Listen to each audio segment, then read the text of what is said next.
한 강의 22번째 사람을 사랑하신 하나님 다윗 두 번째를 해보도록 하겠습니다. 먼저 지난 이야기를 보면 지금 우리 16장을 하고 있는데 그 15장의 핵심 단어가 뭐라고 했는지 기억나십니까? 15장의 핵심 단어는 샤마, 듣다라는 단어죠. 듣다.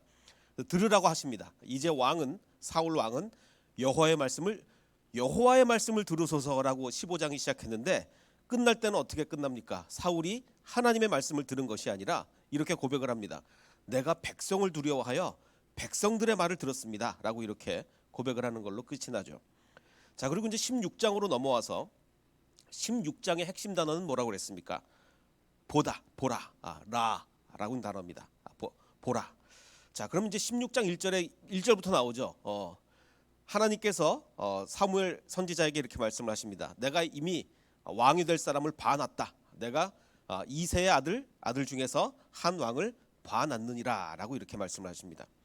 그래서 이제 그 사무엘이 이새의 집에 가서 참가번호 1번, 2번 이렇게 쭉쭉 나오죠. 아들들이 쫙 나오는데 첫째 아들을 딱 보고 아니 그 영적으로 훌륭한 사무엘마저도 육신의 눈으로 봅니다. 사무엘이 그 엘리압을 보고 마음에 이르기를 야, 내 육신의 눈으로 이렇게 보니까 여호와의 기름 부으실 자가 바로 이 사람이구나. 그러자 하나님께서 아니다. 육신의 눈으로 보지 말라. 사무엘에게 이르시되 내가 보는 것은 사람과 같지 아니하니 사람은 외모를 보거니와 나 여호와는 중심을 보느니라라고 이렇게 그래서 보는 것을 위주로 이 16장이 이렇게 풀어나가게 됩니다. 이게 이제 지난주까지 한 내용이고 자, 하나님이 제가 거듭 강조를 드리지만 하나님이 사울 왕을 버리신 이유는 단지 이것 때문이 아니란 말이에요. 전쟁을 앞두고 사무엘이 기다려도 오지 않자 자기가 제사를 집리했다는 그 자체로 버리신 그 사실로 버리신 게 아니에요. 물론 그걸로 인해서 버리신 건 맞는데 그 사실 때문에 버리신 게 아니고 또 마찬가지로 진멸하라 아말렉을 진멸해라라고 명령을 하셨는데 진멸하라는 명령을 받고도 좋은 그 동물들을 나중에 요거 제사를 멋있게 드려야지 이렇게 제사를 위한다는 명목으로 남겨놓은 그 자체 때문에 버리신 것이 아니고 그의 중심을 보셨기 때문에 사울의 그러니까 다윗을 뽑으신 이유와 사울을 버리신 이유가 똑같습니다. 다윗을 뽑으신 그 다윗을 택하신 이유가 뭐예요? 중심을 보고 다윗을 택하신 거예요. 사울을 버리신 이유가 뭡니까? 중심을 보시고 사울을 버리신 거예요. 즉 앞에 나온 이 두 사건 전쟁을 앞두고 왕이 원래는 제사장이 집례를 해야 되는데 왕이 제사를 집례했다. 이건 이미 마음의 중심이 하나님을 떠난 것에 의한 결과일 뿐입니다. 결과. 중요한 건 마음의 중심이 떠난 거고 그 결과로 자기가 제사를 집례한 거예요. 마찬가지로 사울의 마음의 중심이 이미 여호와를 떠났고 그 결과로 진멸하라고 한 것을 다 진멸하지 않고 제사를 멋있게 드리겠다는 명분으로 동물을 남겨놓은 거죠. 자, 그래서 중요한 것은 이 두 가지 모두가 제사, 즉 예배와 관련된. 그러니까 사울은 예배에 실패한 거야. 예배. 중심이 떠나고 나니까 어디에 실패합니까? 예배에 실패합니다. 우리 크리스천들이요, 먼저 모태 신앙이다, 뭐다 이렇게 어릴 때부터 신앙을 잘 해오던 사람들이 뭐 신앙이 흔들릴 때가 있습니다. 어느 누구도 마찬가지죠. 신앙이 한 번도 안 흔들리는 사람은 없죠. 누구든지 신앙이 한 번씩은 흔들립니다. 그때 제일 먼저 나타나는 게 뭐냐? 예배가 흔들려요. 예배가 흔들리면 벌써 내가 마음의 중심이 흔들린 거예요. 지금 사울이 중심이 여호와를 떠나자 예배가 실패한 거죠. 그래서 제사를 집례를 누가 했느냐 그 외형적 문제보다 사울의 중심을 보셨다라고 이제 얘기할 수가 있겠습니다. 그래서 이 요한복음에 보면 이런 말씀이 있죠. 자, 무엇이든지 원하는 대로 구하라 그러면 이루리라라고 말씀하셨는데 원하는 대로 구한다는 얘기는 우리 마음의 중심의 것을 구한다는 얘기예요. 그러니까 사실 우리가 이렇잖아요. 구해봐라 그러면 그냥 대충 우리 다 모였을 때 기도 제목 내봐. 기도 제목 그러면은 진짜 기도 제목은 잘 안 내놓습니다. 왜냐면 자기 마음의 중심을 잘 안 드러냈잖아요. 다른 사람들한테 자기 마음의 중심을 잘 안 드러내요. 그래서 다 모여서 그냥 한 명씩 돌아가면서 기도 제목 내라 그러면 보통 뭐 냅니까? 제가 더 열심히 주님을 섬기야 되는데 더 잘 섬기게 해주십시오. 근데 혼자서 방에서 기도할 때 그 기도 안 하죠. 혼자서 방에서 기도할 때는 진짜 중심의 기도 제목이 나오는 거예요. 모였을 때는 맨날 이게 포장된 기도 제목이고 자, 근데 하나님께서 야, 니네 뭐든지 원하는 대로 구해라. 그러면 마음의 중심의 것을 구하라는 얘기. 자, 그런데 마음의 중심의 것을 구하면 그대로 이루어진다는 얘기예요. 자, 그러면 보십시다. 그럼 이게 이루어집니까? 마음의 중심. 야, 로또 당첨. 이거 뭐 일본에서 로또 당첨된 사람의 모양인데, 마음의 중심에 나는 로또 당첨을 원합니다. 그러면 내가 정말 원하는 게 그거니까 원하는 대로 구하면 이루어집니까? 안 이루어진단 말이에요. 그럼 성경 말씀이 잘못된 겁니까? 아니죠. 그 앞에 정말 중요한 말씀이 있어요. 뭐라고 써 있냐면 너희가 내 안에 거하고, 조건이죠, 조건. 너희가 내 안에 거하고 내 말이 너희 안에 거하면 그러면 무엇이든지 원하는 대로 구하라. 그러면 이루어진다. 자, 근데 이건 어떻게 보면요, 당연한 말이에요. 왜 당연한 말일까? 정말 우리가 주님 안에 거하고 주님의 말씀이 우리 안에 거하면 로또 1등 하게 해주세요. 그 기도가 나옵니까? 아니요. 내 중심이 거기서 떠나요. 로또에서 떠나서 주님께로 갑니다. 그러니까 아예 이런 기도가 안 나와요. 당연히 주님이 원하시는 걸 구하게 돼 있습니다. 그러니까 어떻게 보면 이 15장 7절 말씀은 어떻게 보면 너무나 당연한 말씀이에요. 아니, 우리가 하나님 안에 거하고 주님이 우리 안에 거하면 당연히 우리는 주님이 원하는 걸 구하게 될 것이고, 그럼 당연히 이루어지겠죠. 그래서 우리가 주님 안에, 주님이 우리 안에 계시면 하나님의 뜻에 맞는 것만 당연히 구하게 될 것이고, 그러면 당연히 그 모든 것이 이루어지겠죠. 그래서 우리는 원하는 것을 구할 때 이런 로또 이런 걸 구하는 게 아니라 뭘 구하게 됩니까? 우리를 시험에 들게 하지 마옵시고 다만 악에서, 이거를 우리가 원하게 되는 거예요. 하나님, 제가 진짜 원하는 게 뭔지 아십니까? 시험을 극복하는 거예요. 모든 시험을 이겨내는 거예요. 그리고 악에서 정말 주님께서 건져 주시기를 정말 원합니다. 그럼 당연히 주님께서 그거 들어주시지 않겠습니까? 그래서 사실 우리 어떤 사람들의 신앙을 평가할 때 어떻게 하면 그 신앙을 제대로 평가할 수 있냐면 우리의 기도의 내용. 어떤 사람이 정말 대표 기도 이게 아니고, 이런 뭐 다른 사람들 앞에서 하는 그런 기도 아니고 정말 골방에서 혼자 하는 기도의 내용을 보면 그 사람의 신앙을 알 수가 있습니다. 기도를 보면 알 수 있는 건데, 뭐 기도를 보면 알 수 있다고 해서 야, 몇 시간 기도하냐, 기도의 그 길이로 평가하는 거 아니고, 기도의 데시벨, 뭐 얼마나 크게 기도하냐, 그거 아닙니다. 그거 아니고 정말 내가 골방에서 기도할 때 어떤 내용들을 기도하느냐, 그걸 보면 우리의 신앙을 알 수가 있는 거예요. 자, 계속해서 이 말씀을 보면, 자, 사무엘이 다윗에게 이제 기름을 붓지 않습니까? 이제 창가번호 1번, 2번 다 지나가고 이제 마지막 다윗을 딱 양치고 있던 사람 불러가지고 이제 기름을 부었는데, 기름을 부었더니 그날 이후로, 이 이후란 말이 중요하다 그러죠. 다윗은 계속 성령 충만인 거예요. 그날 이후로 다윗이 여호와의 영에게 크게 감동이 되었습니다. 이제 일부러 성경은 바로 대조를 하는데, 바로 그 다음 절 14절에 여호와의 영이 다윗에게는 크게 임했는데 사울에게는 떠났습니다. 떠나고 오히려 여호와께서 부리시는 악령이 그를 번뇌하게 했다라고 되어 있습니다. 자, 여기서 이제 아주 이제 참, 야, 도대체 여호와께서 부리시는 악령이 뭐냐? 여호와께서 부리시는 악령이, 그래서 이제 이거를 근데 이제 번역이 너무 과하게 한국말로 번역이 됐어요. 그래서 한국말 번역에만 의하면 하나님께서 이 악령을 뭐 완전히 좌지우지하고 뭐 악령을 완전히 모든 걸, 악한 걸 하나님이 다 이거 하시는 것 같은 느낌이 드는데, 글쎄 왜 이렇게 번역했는지 모르겠습니다. 이 히브리 원문을 보면 오른쪽에서 왼쪽으로 읽죠. 영이다, 영. 근데 어떤 영이냐? 악한 영이다.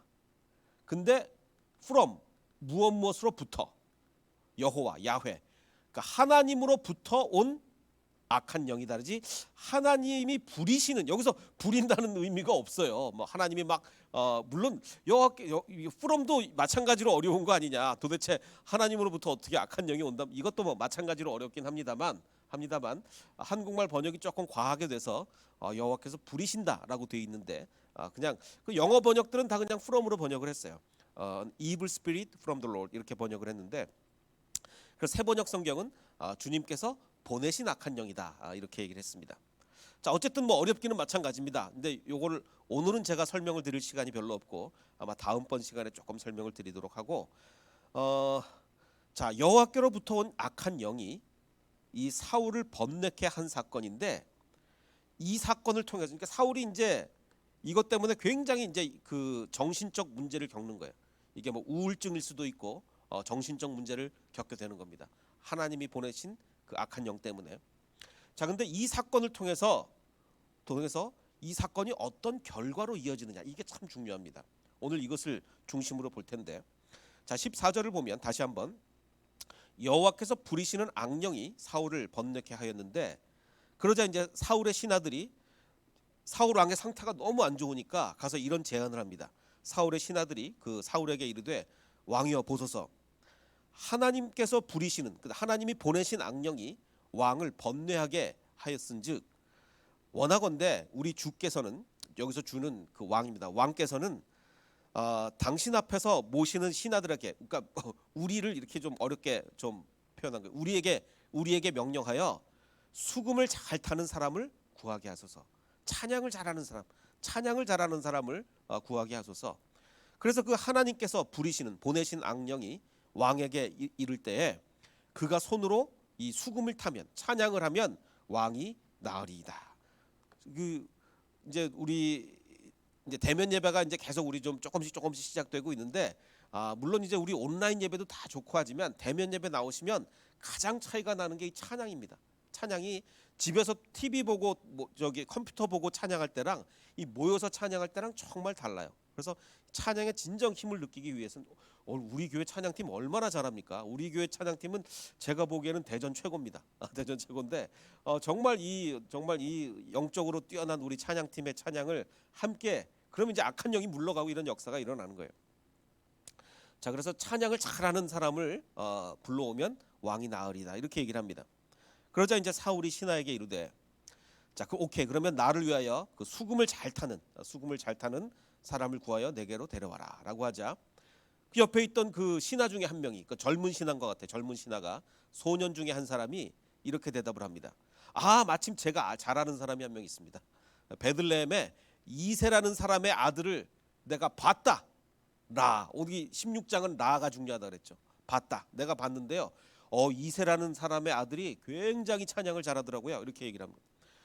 뭐 이렇게 수금을 탈 줄 알고 용기와 무용과 구변, 뭐 이렇게 어려운 말이 나왔는데 세번역 성경에 보면 수금을 잘 탈 뿐만 아니라 용사이며 용감한 군인이며 말도 잘하고 외모도 좋은 사람입니다. 이렇게 얘기합니다.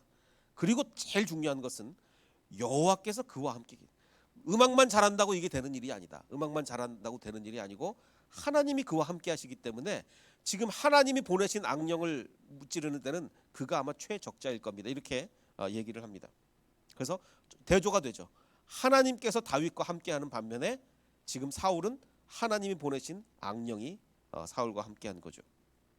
자, 여기서 보면 지금 이 사건이, 그래서 지금 뭐 다음 시간에 하겠지만, 그래서 이제 이 다윗이 누구를 만나러 오는 겁니까? 사울 왕을 만나러 궁궐로. 그때 뭐 이스라엘에 뭐 이렇게 궁궐이 제대로 돼 있었는지 모르겠지만 이 궁궐 왕실로 다윗이 왕실의 데뷔를 하는 거예요. 왕실의 데뷔. 나중에 이제 그 자기가 왕이 되는 거죠, 다윗이.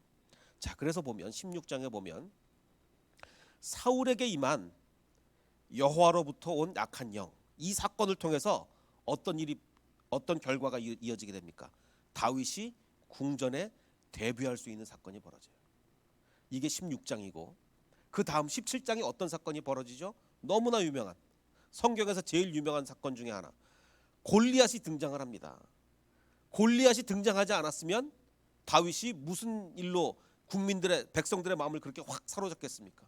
17장에 그때 또 하필이면 골리앗이 그때 등장을 해가지고 다윗이 온 국민의 지지를 얻을 수 있는 이 결과로 이어지게 되는 거죠. 즉 그래서 사건들을, 생각지도 못한 사건들을 통해서 역사하시는 하나님입니다. 우리가 조금 전에 우리 김동훈 집사님의 간증을 들었습니다. 나중에 이게 설교가 올라갈 때 이제 이 간증이 빠지고 설교만 올라가기 때문에 혹시 나중에 들으시는 분들 위해서 잠깐 제가 설명을 드리면, 우리 김동훈 집사님이 정말 이 척추에 종양이 생겼어요. 그래서 이 어떻게 뭐 의사들이 손을 쓸 수가 없는 상태입니다. 까딱 잘못 건드렸다가는 이제 뭐 제대로 걷기도 잘 못하는 정말 위험한 이 상황이 벌어졌어요. 그래서 뭐 어떻게 방법이 없어요. 자, 근데 지금 이 집사님을 살릴 수 있는 사람이 대한민국에 몇 명 있었습니까? 그 세브란스 병원의 조모 교수님, 딱 한 분밖에 없었어요. 근데 뭐 만나려면 1년이 더 걸리는데 지금 뭐 방법이 없습니다. 그래서 도저히 뭐 두 손 둘발 다 들을 수밖에 없는 이 절체절명의 위기에서 우리 김동훈 집사님의 사촌 누나가 그 김동훈 집사님의 그 아내 이렇게 전화를 하다가 사촌 누나랑 같이 밥 먹고 있던 사람이 그 조모 교수님의 뭐 사촌지간이란데 그렇죠? 예. 아니 세상에 이런 일이 어디 있습니까?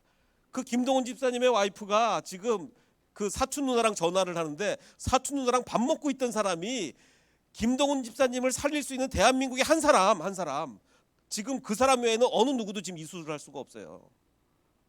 그래서 지금 이렇게 연결이 된 거 아닙니까? 자, 하나님이 이끌어 가실 때는 이런 일이 벌어진다는 거예요. 마치 지금 하나님이 내가 다윗이라는 사람을 왕궁으로 데리고 와야 되겠다. 그래서 갑자기 사울한테 악령이 막 씌우는 겁니다. 근데 마침 그 자리에 누가 있었어요? 다윗을 아는 사람이 거기 있었다니까. 제가 다윗을 아는데요. 그 친구가 제일 적격자입니다. 다윗이 오는 거예요. 골리앗이 나왔습니다. 골리앗을 무찌를 수 있는 사람이 이스라엘에 몇 명 있어요? 단 한 사람 아무도 못 나가. 다윗밖에 없단 말이에요. 하나님이 일하실 때 이런 일이 벌어집니다.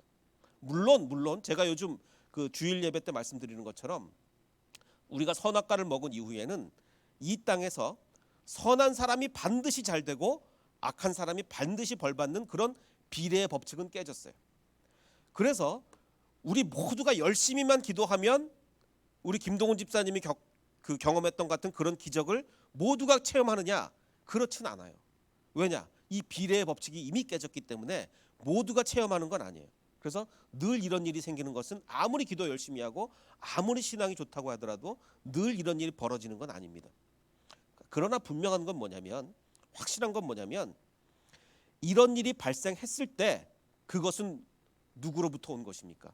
여호와 하나님으로부터 이 일이 온 거죠. 그 주관자가 하나님이시며 그래서 우리는 당연히 이런 일을 겪었을 때 그 주관자 하나님께 감사해야 하고 정말 앞으로는 더 헌신적인 더 충성한 삶을 살아야 된다는 이게 중요한 겁니다. 기도 열심히 하면 반드시 그런 기적이 일어난다 이건 아니에요. 근데 이단들은 그거를 그렇게 접근을 합니다. 니네 기도 열심히 하고 헌금 많이 바치고 뭐 이러면 반드시 이런 기적이 일어날 거야. 이건 종교 사기입니다. 종교 사기. 신앙이 좋다고 반드시 이런 일이 일어나진 않아요. 그러나 하나님은 때때로 가끔 어떤 사람들에게 이런 일을 보여주십니다. 그때 우리는 무릎 꿇고 주님께 순종하고 주님께 더욱더 헌신할 수 있는 우리가 돼야 돼요. 그래서 아마 저는 믿기로 우리 김동훈 집사님 앞으로 정말 하나님께 우리 교회와 하나님을 위해서 정말 충실할 걸 저는 믿습니다. 자, 그래서 오늘 말씀에 정말 중요한 것은 다윗처럼 하나님의 마음에 합한 사람이 되었을 때 모든 사람이 왕이 됩니까? 하나님처럼 다윗처럼 하나님의 마음에 합하기만 하면 다 왕이 돼요? 다윗처럼? 아니죠. 모든 사람한테 이런 일이 일어나는 건 아니에요. 그리고 모든 사람이 하나님의 마음에 합하기만 하면 다 골리앗 무찌르는 거 아니에요. 정말 하나님의 마음에 합해도 골리앗 앞에서 질 수가 있어요. 정말 하나님의 마음에 합해도 왕이 못 될 수가 있어요. 하지만 하나님은 다윗에게는 그렇게 해주셨어요. 이게 중요한 거죠. 정말 중요한 것은 하나님의 은혜로 이런 일이 발생할 때 반드시 우리는 하나님께 영광을 돌려야 된다. 반드시 감사해야 되고 반드시 주님의 은혜를 우리가 갚기 위해서 최선을 다해서 주님을 위한 삶을 살아야 된다. 이게 중요한 겁니다. 그래서 오늘 말씀을 정리해 보면 이렇습니다. 지금 다윗을 위한 일들이 막 벌어지고 있어요. 사울한테 갑자기 악한 영이 씌워서 사울이 수금을 잘 타는 사람을 꼭 필요하게 됐어요. 근데 사울의 신하 중에 보십시오. 사울의 신하 중에서 다윗을 아는 사람이 있을 확률이 얼마나 되겠습니까? 근데 하필 그 자리에 다윗을 아는 사람이 있었어요. 그래서 다윗 불러옵니다. 자, 골리앗이 왜 하필이면 지금 블레셋하고 지금 이스라엘이 뭐 어디 하루 이틀 싸웠냐고요. 블레셋과 정말 오랜 기간 싸워왔잖아요. 근데 하필 그때 골리앗이 나타나요. 골리앗을 무찌를 수 있는 사람은 이스라엘에 단 한 사람 다윗밖에 없는데, 자, 이런 일이 벌어집니다. 자, 그래서 우리는 하나님이 우리 인생을 이끌어 가시는구나. 하나님이 우리를 책임지시려고 마음 먹으신다면 우리에게 어떤 일이라도 벌어질 수 있구나. 정말 이 마음을 가지시고 정말 우리의 모든 피난처 되시는 우리의 모든 인생의 주관자이시고 우리를 끝까지 사랑하시고 우리의 인생을 끝까지 주관하시는 주님 앞에 우리의 모든 것을 헌신하기를 주님의 이름으로 축원합니다. 그래서 우리 오늘 찬양하고 싶은데요. 나의 피난처 예수 의지해요. 나의 가는 길에 거센 바람 몰아쳐와도 나의 피난처 예수 의지해요. 아바 아버지, 나를 사랑하시니 나의 모든 것 주님께 드립니다. 내가 여기 있으니 주님의 영광 위에서 써주시옵소서. 주님이 우리의 인생을 이끌고 가십니다. 우리의 인생을 이끌고 가는 것은 때로는 우리한테 좌절이 있죠. 때로는 힘든 일이 벌어집니다. 그건 재수가 없어서 벌어지는 것이 아니라 그것마저도 주님께서 이끄시는 겁니다. 어쩌면 그것이 주님이 보내신 악령일 수도 있습니다. 그런데 우리가 반드시 주목해야 될 것은 우리가 주님을 믿고 따라간다면 그 마지막은, 이 땅에서는 비례의 법칙이 깨졌기 때문에 선한 사람도 고난받을 수 있고 악한 사람도 잘 될 수 있지만 그 마지막은 정말 아름다운 축복과 은혜일 것을 우리는 믿습니다. 이 마음을 가지고 이 찬양 함께 부르겠습니다.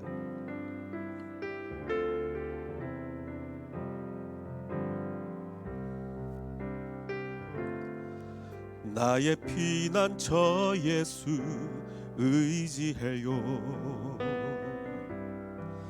나의 피난처 예수 의지해요.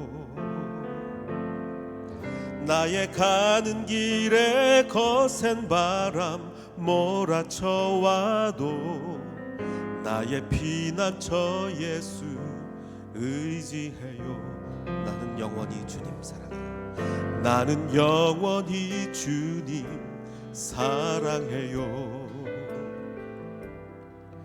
나는 영원히 주님 사랑해요. 세상 어떤 것도 나의 사랑 끊을 수 없네. 나는 영원히 주님 사랑해요. 아바 아버지, 나를 사랑하시니 나의 모든 것 주께 드려요. 아바 아버지, 내가 여기 있으니 주님 영광 위하여 써주세요. 아바 아버지, 아바 아버지, 나를 사랑하시니 나의 모든 것 주께 드려요. 아바 아버지, 내가 여기 있으니 주님 영광 위하여 써주세요. 우리 잠시 기도하겠습니다. 다윗은 주님의 영광을 위해서 쓰임받기를 원했습니다. 그러나 사울은 그렇지 않았습니다. 그러기에 사울은 버림받을 수밖에 없었습니다. 아버지 하나님, 우리의 인생을 주님의 영광을 위해서 사는 인생 되게 하여 주시옵소서. 우리가 그 중심을 가질 때, 우리의 마음의 중심이 여호와 하나님을 향하게 될 때 주님께서는 반드시 역사하실 줄을 믿습니다. 아버지 하나님, 모든 확률을 주관하시고 모든 인생의 생사화복을 주관하시는 아버지 하나님께서 우리의 인생을 이끄실 줄을 믿습니다. 아버지 하나님, 우리 김동훈 집사님에게 그 놀라운 역사를 행하신 그 여호와 하나님이 우리 모두에게 임하실 줄을 믿습니다. 아버지 하나님, 우리가 정말 우리의 마음의 중심을 주님을 향하여 두게 하시고 우리의 인생을 통해서 주님께서 영광을 받아주시옵소서. 우리 함께 기도하겠습니다.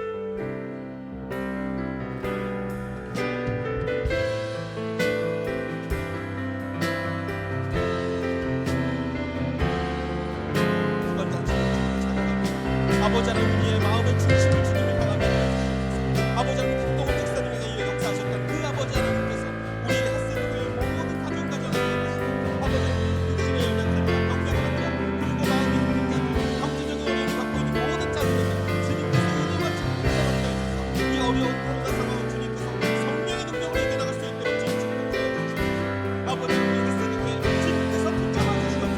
이 어려운 햇새교회, 어려운 코로나 기간이 위기가 오는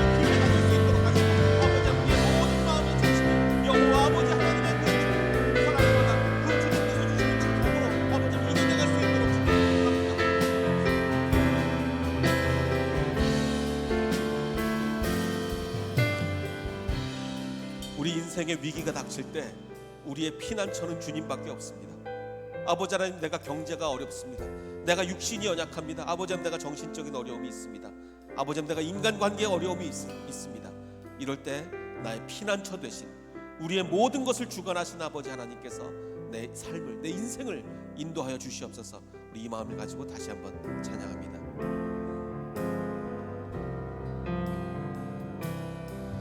나의 피난처 예수 의지해요. 나의 피난처 예수 의지해요. 나의 가는 길에 거센 바람 몰아쳐와도 나의 피난처 예수 의지해요. 나는 영원히 주님 사랑해요. 나는 영원히 주님 사랑해요. 세상 어떤 것도 나의 사랑 끊을 수 없네. 나는 영원히 주님 사랑해요. 아버지, 나를 사랑하시니 나의 모든 것 주께 드려요. 아버지,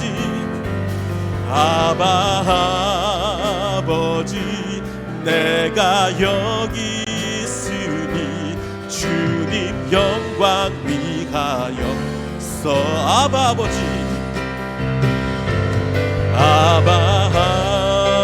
아버지, 나를 사랑하시니 나의 모든 것 주께 드려요. 아버지, 내가 여기 있으니 주님 영광 위하여서. 주님 교회 위하여